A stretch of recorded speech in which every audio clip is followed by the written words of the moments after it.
네, 이어서 이명박 전 대통령에 대한 이야기 계속해 보겠습니다. 박상희 심리분석 전문가 손수호 변호사와 함께 이야기 나눕니다. 어서 오세요. 어서 오십시오. 자, 대통령에서 수감자 신세가 된 이명박 전 대통령, 롤러코스터 같은 인생을 들여다보겠습니다. 이명박 전 대통령은요, 어린 시절을 정말 가난하게 보낸 걸로 알려져 있는데요. 직접 이야기를 들어보시죠. 저는 어린 시절에 야간 상암고등학교를 다닐 때는 길거리에서 좌판을 놓고 장사를 했습니다. 대학을 다닐 때는 이태원 재래시장에서 환경미화원을 하면서 다녔습니다. 저는 이러한 서민들에게 희망을 주는 대통령이 되고자 하는 것입니다, 여러분. 네, 많은 시간이 흐른 게 아니고 불과 한 10년 전, 11년 전 이야기인 것 같습니다. 이렇게 가난한 학생이었던 MB 어렵게 취업에 합격을 하고요. 정말 대한민국 셀러리맨 신화를 이뤘다 해도 과언이 아닐 정도고 드라마 소재로까지 쓰이지 않았습니까? 네, 그렇습니다. 90년이었죠. 예. 야망의 세월이라는 드라마였습니다. 정치인 이명박이 그 후에 대중적 인기와 인지도를 얻는 데 큰 도움을 받은 그런 드라마였고요. 이명박 전 대통령이 어렵게 경제적으로 풍족하지 않은 어린 시절을 보내고 대학에 진학을 해서 이제 학생회장이 됩니다. 예. 그 후에 데모 당시에 그 시위를 주도하다가 실제로 6개월 동안 이제 그 구치소에 당시 형무소에 있기도 했고요. 내란 선동 혐의였습니다. 그 후에 취직이 잘 안 됐는데 이제 박정희 전 대통령 당시 대통령에게 편지를 보내서 현대건설에 입사했다라는 이야기가 굉장히 유명하죠. 예. 그 후에 5년 만에 이사가 되고 12년 만에 사장 자리에 오르는 정말 신화적인 그런 그 모습을 보여줬습니다. 그리고 또 아까 90년에 방영되었던 그 야망의 세월 말씀드렸는데요. 예. 여기 유인촌 씨가 또 이제 주인공이었죠? 네, 주연이었죠. 네. 예. 그게 인연인지 몰라도 유인촌 씨가 이명박 전 대통령의 선거운동에도 적극 참여하고 예. 또 그 후에 문화부 장관, 예술의 전당 이사장 등을 거쳤고 또 어제도 마지막까지 이제 차에 오르는 구치소로 향하는 그 순간까지 곁을 지킨 사람 중에 한 명이 바로 유인촌 씨였죠. 예. 네, 정말 기업에서 사장, 회장 초고속 승진을 하던 이명박 전 대통령. 회사에서 나오고 정치계에 입문하게 된 계기가 정주영 회장 때문인 셈이라고 하는데 어떤 인연이 있었습니까? 예, 그러니까 정주영의 현대에 입사를 해서 정주영의 현대에서 신화적으로 컸다는 말씀 조금 전에 이제 드렸고요. 네. 예. 그 정주영 회장도 사실은 정말 대한민국 재계의 1인자에서 정계에서도 대한민국을 바꿔보겠다는 그런 하여튼 욕망을 갖고 국민당 창당해서 대선에 도전했는데 아시다시피 이제 실패했죠. 그렇죠. 그 전에 이전 대통령도 그런 정치인의 길을 어쩌면 그런 감화와 함께 택해서 출발했는데 다만 당을 창당하는 식은 아니었고 당시 여당이던 민주자유당에 입당해서 전국구 의원을 하고 그다음에 서울시장에도 한번 처음에 나갔다가 경선에서 안 됐고 그다음 종로 예. 그 정치 1번지라는 종로에서 네. 당시 노무현 전 대통령 등과 붙어서 그때는 이겼죠. 예. 그러나 이제 나중에 대통령은 그리고 서울시장을 거치면서 어떻게 보면 당시 노무현 전 대통령 시절의 노무현 전 대통령에 대한 실망의 어떤 반사 이익 같은 그런 것과 함께 굉장히 그 각광을 받고 결국 대통령까지 가는 그러니까 정치인의 길을 걷게 된 데서의 초반에 그 모멘텀이 정주영이라는 거목과 함께했던 정주영의 감화가 있었다 이런 분석이 있습니다. 그렇군요. 네. 96년 총선에서 이 노무현 후보와 맞붙어서 이기기는 했지만 사실은 또 선거법 위반으로 당선 무효가 되고 어떻게 보면 정치 인생은 그리 순탄치만은 않았던 것 같아요. 사실 대통령에 당선됐기 때문에 정치적으로 볼 때 성공으로 예. 끝날 수 있었을 텐데 네. 하지만 지금 이런 상황이 됐고요. 그리고 또 대통령 당선 또 서울시장 당선되기 전의 과정이 사실 그렇게 순탄치만은 않았습니다. 예. 좀 전에 이제 이야기 나온 대로 노무현 당시 후보를 이겼는데 그때 같이 이긴 후보들이 쟁쟁합니다. 이종찬 후보도 있었고 또 예. 김을동 후보도 있었어요. 예. 전부 다 이기고 당선됐는데 하지만 그 당시에 그 선거 유세 과정에서 선거 비용을 초과 지출했다라고 해서 유죄 판결이 확정됩니다. 또 그뿐만 아니고요. 주요한 그런 그 증인을 해외로 도피시킵니다. 또 증거 은닉도 했고요. 이런 부분까지 다 유죄 판결이 나왔습니다. 그래서 결국은 이제 피선거권을 상실했는데 하지만 2000년에 광복절 특사를 받습니다. 그래서 사면 복권되고요. 그때 함께 의원직을 상실했다가 함께 사면 복권된 사람이 바로 또 홍준표 현재 그 대표가 예. 있고요. 네. 또 그걸 그 사면복권 해준 사람은 또 김대중 또 전 대통령입니다. 예. 이런 걸 보면 또 뭐 아주 오래 전의 이야기는 아닙니다만 굉장히 흥미로운 그런 사건들이 있었죠. 네, 뭐 순탄치 않은 부분도 있었는데 사실 이명박 전 대통령 이 정치를 시작하고 나서 서울시장을 거쳐서 대권에 도전하게 됩니다. 2007년 경선 당시에 이명박 전 대통령이 했던 말 들어보시죠. 여러분, 저 이명박이 대통령이 되면은 서울특별시를 세계 특별시로 만들었던 경험으로 대한민국을 세계 인류 국가로 만들어 놓겠습니다, 여러분. 저는 이 대한민국을 위해서 정말 열심히 일하고 싶습니다.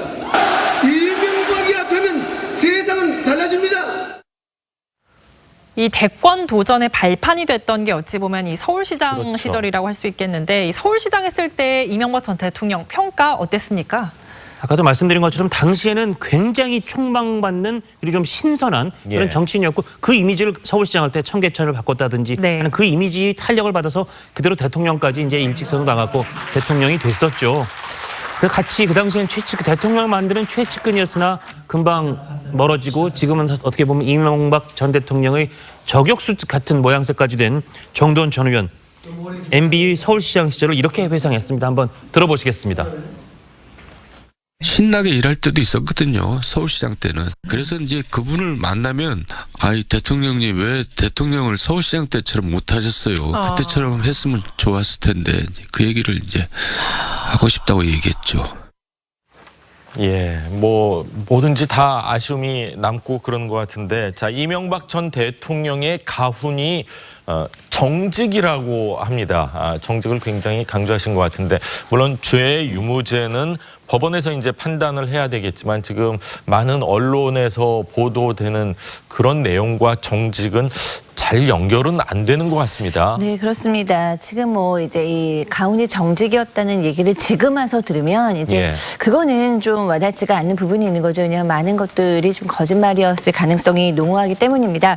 실제로 보니까 2007년에 이제 대선 당시 유세 때 여러 가지로 나에 대한 음해가 너무나 많고 다 허풍이다.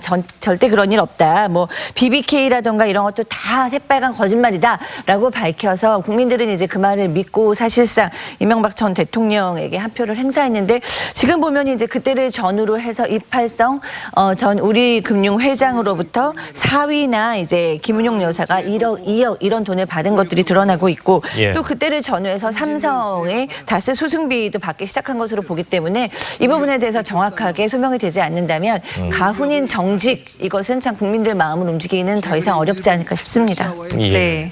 자, 구속 결정이 난 이명박 전 대통령 퇴임해서 이제 집으로 돌아갈 때만 해도 지금 같은 상황 아마 상상하지 못했을 것 같은데, 자, 퇴임 당시에 이명박 전 대통령이 한 이야기 직접 들어보시죠. 저는 부족하지만은 최선을 다했다는 보고를 드리고자 합니다. 저는 이제 여러분과 같이 시민으로 돌아가서 저는 제 손자들과 많은 시간을 보낼까 합니다. 미력하지만은 조용히 우리 대한민국의 미래를 위해서 또 인류의 미래를 위해서 할 수 있는 역할이 있으면 조용히 하겠습니다. 네, 저 때만 해도 정말 환영을 받으면서 집으로 돌아갔는데 그렇죠. 이제는 이 구치소에서 만로를 보내게 됐습니다. 지금 근데 이명박 전 대통령 관련된 흔적도 함께 사라지는 분위기인데요. 이 포항의 생가 안내판도 사라지고 또 애용하던 테니스장도 폐쇄를 논의하고 있다고요. 네, 그렇습니다. 이제 생가인 포항 같은 경우에도 이모 전 대통령의 안내 표지판도 지금 없어지는 걸로 알고 있고 여러 가지 이제 사진들도 지금 사라지는 것으로 알려지고 있습니다. 그리고 테니스광으로 아주 유명한 이명박 전 대통령이 즐겼다는 그 테니스 코트죠. 잠원 스포츠파크 테니스장인데요. 여기가 지금 이제 허무는 방안이 논의되고 있다고 합니다. 이 자리에 서초고등학교가 이전을 한다고 하는데 원래 이전 계획이 있었고 학교 용지였다라는 관계자들의 이야기가 있지만 많은 사람들이 MB 지우기에 나선 것이 아니냐라는 얘기가 나오고 있어요. 이 테니스 코트 같은 경우에는 50억 중에 서울시가 이명박 전 대통령이 임기 중이었던 서울시가 억을 냈기 때문에 더 이런 관련성에 대해서 의심이 증폭되는 상황입니다. 네. 그렇군요. 자, 앞으로 검찰과 법원의 판단 어떻게 될지 한번 계속해서 지켜보도록 하고요. 다음 이야기를 하겠습니다. 우리 예술단의 평양 공연 며칠 남지 않았습니다. 준비하고 있는 사전 점검단이 베이징을 거쳐서 평양에 도착했다는 소식이 전해졌습니다. 네, 지금 이제 베이징을 거쳐서 평양에 총 6명이 도착했다고 전해지고 있습니다. 탁현민 행정관, 통일부, 그다음에 이제 공연 관계자로 알려지고 있는데요. 이들이 이제 가서 정확한 이제 공연의 일자나 이런 것을 다시 한번 점검해보는 임무를 가지고 간 것이라고 전해지고 있습니다. 네, 평양 공연의 윤곽, 참여 가수들은 거의 다 지금 윤곽이 그렇죠. 드러났는데 사회자가 누가 될지는 아직 베일에 가려져 있네요. 그렇습니다. 아직 공개되지 않았고요. 그리고 또 탁현민 행정관에게 또 질문을 했습니다. 네, 그런데 거기에 대해서는 비밀이다. 곧 공개될 것이다라고 하는 그 답변을 했습니다. 그렇군요. 누가 됐는지 정말 궁금한데 김재동 씨입니까? 얘기했더니 비밀입니다. 이런 얘기를 했다고 해요. 그렇습니다. 아니면 아니라고 말했지 않겠느냐. 예. 그런 그 여론도 그런 그 반응도 있는데요. 예. 누가 사회자일지 굉장히 관심 있게 좀 지켜보고 싶네요. 그렇군요. 네. 제가 한 15년 전에, 정확히 15년 전에 2003년도에 평양 가서 공연을 할 때 북한에서 제일 유명하다는 그때 리춘희 아나운서랑 같이 진행을 했거든요. 리춘희 아나운서가 원고를 딱 보면서 글자 하나하나를 다 세더니 나이를 보나 경력을 보나 내가 글자가 많아야 되는데 똑같다 이런 얘기를 하더라고요. 그래서 편하게 말씀을 하십시오 했더니 정말 편하게 길게 얘기했었던 기억이 나거든요.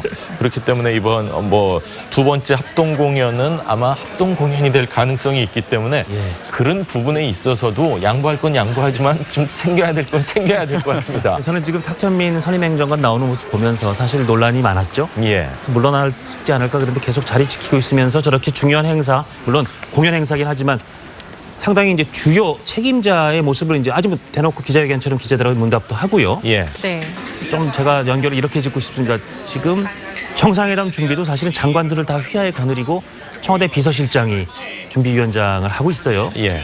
또 굉장히 결정적으로 이 절차를 놓고 이 개헌안 절차 논란이 많은데 이것도 사실은 국무회의 심의 같은 것도 요식 절차처럼 전락한 가운데 예. 청와대 민정수석이 청와대 위원 비서실에 있죠, 지금? 그리고 위원 소지까지 나옵니다. 이게 예. 청와대가 사실 중요한 이 프로젝트나 중요한 일의 그 중심을 딱 틀어지고 그냥 밖으로 다 내놓고 저렇게 하는 모습이 예. 네. 글쎄요. 저게 청와대한테도 궁극적으로는 국민들의 쉽지 피로감으로 않을 누적될 가능성이 네. 있지 않을까. 지금 아주 잘 나가고 있으니까 모르겠습니다만 저기 피로감으로 누적될 수 있다. 이런저런 풍경들이 자꾸 겹치니까요. 그런 걱정은 한 번쯤 청와대에서도 해야 되지 않을까 싶습니다. 네. 전직 대통령 두 분께서 지금 옥고를 치르게 될 것 같은데 권력 구조에 있어서만큼은 정말 분산되자면 이런 아픔이 또 발생하지 않으라는 법은 없는 것 같습니다. 그 부분에 대해서도 개헌할 때 꼭 좀 신경을 써야 될 것 같습니다. 자, 오늘 말씀 잘 들었습니다. 감사합니다. 고맙습니다. 고맙습니다.